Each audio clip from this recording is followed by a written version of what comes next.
Hello everyone, and welcome to another chess game of Paul Morphy in the Paul Morphy's chess game series. And in this game, Paul Morphy has the black pieces, and his opponent is John William Schulten once again. And this game was played in New York in 1857. And in this chess game, Schulten made some horrible blunders. And it was a very easy chess game for Paul Morphy. But still, it was a very interactive chess game. That's why I chose this game to demonstrate.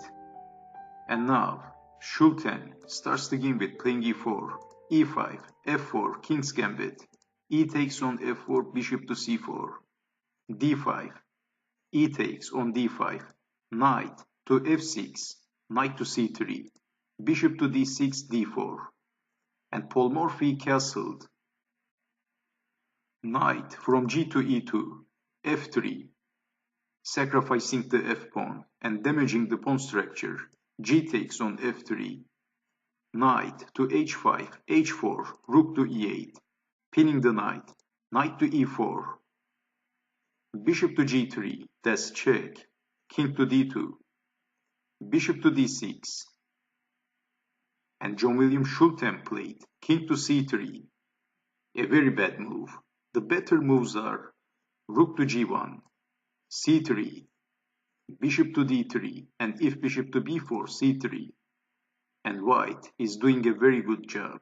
But after king to c3, it looks like white king is looking very unsafe. So Paul Morphy played b5, sacrificing the b-pawn and opening some lines for attacking the king. Bishop takes on b5, c6, knight takes on d6, queen takes knight, bishop to a4. Paul Morphy played bishop to a6, double attacking the knight on e2, rook to e1, defending the knight to d7, b3, knight to b6. And this bishop on a4 is looking very clunky. So John William Schulten played bishop takes on c6, rook from a to c8, king to d2, and Paul Morphy sacrificed the exchange. Rook takes bishop, d takes on c6, and then bishop takes on e2, rook takes on e2, queen takes on d4. Schulten played king to e1, and this is the key moment of the game. And can you guess the next move of Paul Morphy? Which move is the most accurate move in this position?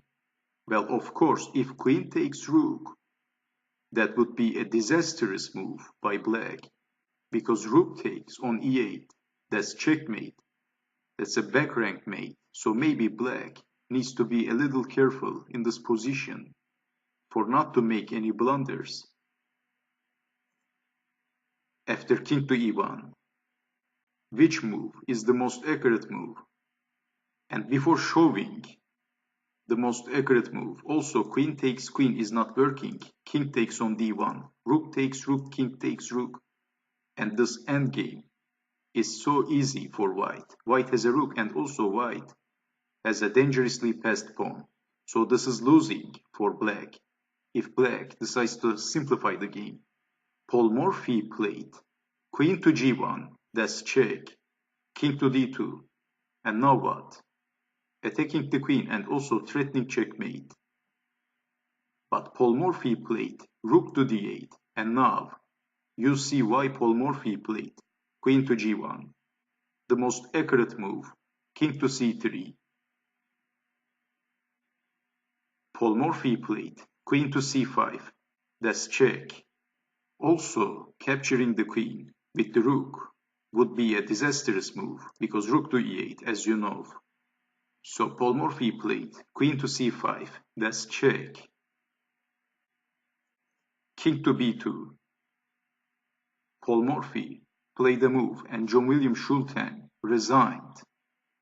Well, Paul Morphy played knight to a4, that's check, and this is completely losing for John William Schulten, and Paul Morphy is sacrificing the knight. And what happens if b takes on a4? then rook to b8, and that's checkmate on the spot. After knight to a4, if king to b1, then knight to c3, king to b2, knight takes queen, and that's check. King to b1, knight to c3, king to b2, knight takes rook. And I believe there is no need to demonstrate anymore, because as you can see, this is all over for white. That's even painful to watch. So after knight to a4, Schulten resigned. And another very instructive and a very beautiful chess game by Paul Morphy. So Paul Morphy played this very beautiful move, knight to a4. And I hope you have enjoyed watching this video. And I hope to see you next time. Take care.